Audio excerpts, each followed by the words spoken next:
저는 오늘 방송통신위원회 위원장직을 사임합니다. 저에 대한 탄핵 소추가 이루어질 경우 그 심판 결과가 나오기까지 몇 개월이 걸릴지 알 수가 없습니다.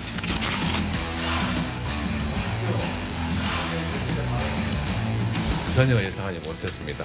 이게 아침에 듣고 저도 국정을 이렇게 꼼수로 하는 것은 옳지 않다는 생각이 듭니다. 민생이나 국가 기능 마비 따위는 안중에도 없고 탄핵이라는 신성하고 엄중한 국회의 헌법적 권한을 마음대로 휘두르겠다는 것입니다.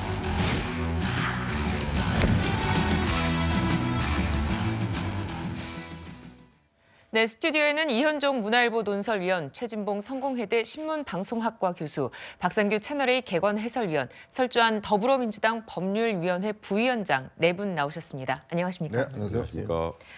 자, 앞서 보신 것처럼요. 민주당의 탄핵 강행에 이동관 방송통신위원장이 취임 석 달 만에 전격 사퇴했습니다. 윤 대통령은 국회 탄핵안 표결 2시간 50분을 남겨두고 면지간을 수리하면서 결국 탄핵안 자체가 무산이 됐습니다. 이현정 의원님, 네. 이동관 위원장의 사퇴 결정 혹시 예상은 하셨습니까? 사실은 이제 며칠 전부터 그런 이야기가 여권 핵심부 내부에서 좀 나왔던 건 사실입니다. 네. 왜냐하면 이제 이동관 위원장이 이제 만약에 이 탄핵이 될 경우에 방통위 업무가 다른 부처와는 달리 이게 완전히 중단이 돼버리거든요. 네. 그러니까 이 뭐 윤 대통령이 항상 소신이 법적인 어떤 그런 측면들을 따져봐야 된다라고 했기 때문에 예. 사실 헌재에 가야 될 필요도 있다라는 그 견해도 있었지만 다른 부처 같은 경우는 뭐 행안부나 이런 데는 차관이 대응할 수 있기 때문에 부처가 마비되는 건 아닙니다. 근데 예. 이제 이 방통위는 아예 마비가 돼버리기 때문에 빨라도 내년 한 4, 5월까지는 이 작동을 하지 않거든요. 이렇게 될 경우는 국정에 심각한 문제가 있습니다. 특히 방송 이 재승인이라든지 또 합병이라든지 여러 가지 가짜뉴스라든지 등등 이런 업무가 전면 중단돼 버리거든요. 예. 그래서 아마 여당 일각에서는 이 자진 사퇴해야 된다는 여론이 있었고 아마 이동관 위원장 본인이 스스로가 아마 그런 문제에 대해서 굉장히 심각하게 고민을 했던 것으로 알려지고 있습니다. 그러다가 이제 전격적으로 그저께 윤 대통령에게 뜻을 피력을 했고 윤 대통령도 여기에 대해서 이제 재가를 한 그런 결과거든요. 그걸 비춰보면 결국 이제 뭐 이 불가피한 선택이었다 이렇게 보여집니다.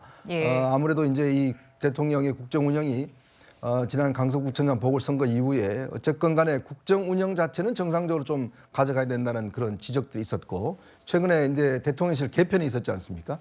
새로 개편된 어떤 진영 자체가 어떤 첫 카드로 이 카드를 제시를 한 거거든요. 그만큼 예전과는 조금 다른 어떤 입장들을 가지고 국정 운영 해나가겠다. 뭐 저는 그런 신호탄이도 아닌가 이런 생각이 듭니다. 네. 자, 면지간이 제거된 뒤 이동관 전 위원장은 입장을 밝혔습니다. 민주당은 꼼수라고 비판을 했고 여당은 민주당의 나쁜 탄핵이라면서 맞섰습니다. 거야의 압력에 떠밀려서가 아닙니다. 정치적인 꼼수는 더더욱 아닙니다. 오직 국가와 인사권자인 대통령을 위한 충정에서입니다. 이동관의 아바타를 임명하기 위해서 이렇게 국회를 무시하고 사퇴시키는 꼼수로 국정을 훼손하고 있습니다. 결코 받아들일 수 없습니다. 방통위를 무력화시키고자 한 민주당의 나쁜 탄핵으로부터 방통위를 지키고자 이동관 위원장 스스로 직을 던지는 결단을 내린 것입니다.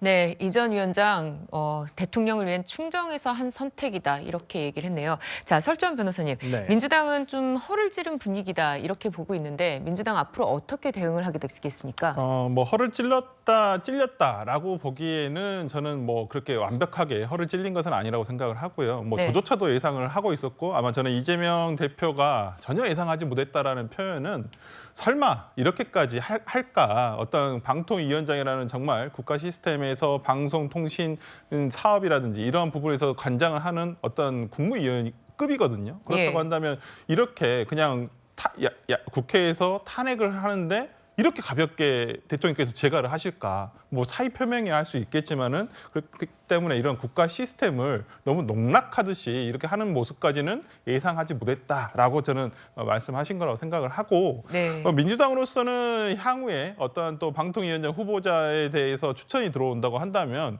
기존과 같이 이동관 전 방통위원장 때와 같이 인사청문회를 통해서 적합한 인사인지 이 부분에 대해서 더 면밀하게 아마 인사청문회를 진행을 해야 될 것 같고요.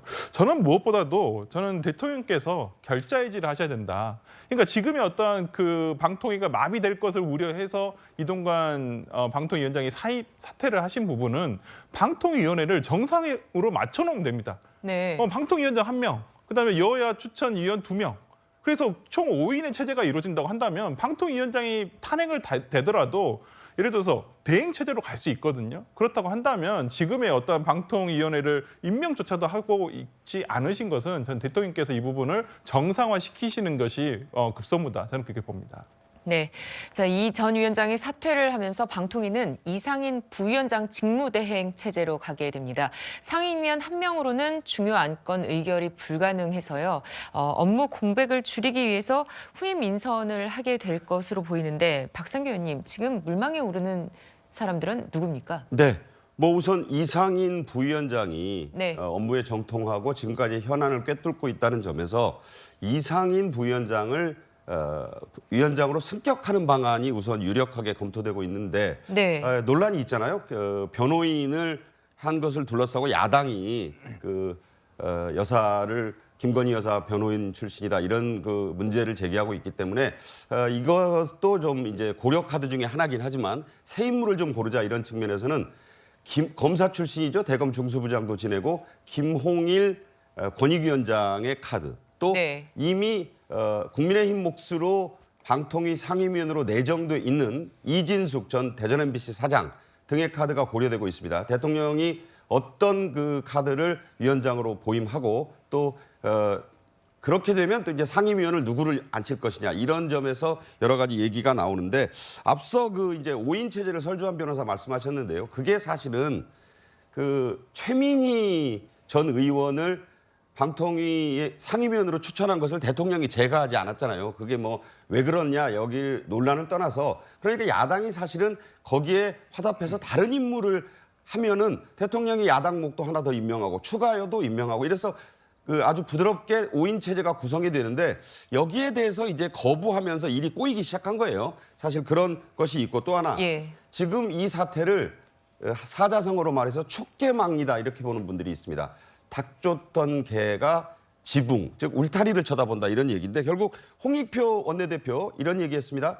제2, 제3의 그 신임위원장도 탄핵할 수 있다. 자, 이렇다면 저는 깜짝 놀랐어요. 제2는 이해하겠는데 제3도 탄핵한다? 결국 이동관 위원장이 목표가 아니라 그 울타리는 현 정부가 운영하는 방송통신위원회가 울타리였다. 그것을 마비시켜서 최소한 총선까지 끌고 가려는 게 아니냐. 제가 볼 때는 그런 식의 탄핵이 이루어졌다고 보기 때문에 네. 이 논란이 풀리기는 쉽지 않다. 후임 인선도 그런 것과 연장선상에서 검토될 것이다. 이렇게 봅니다. 네.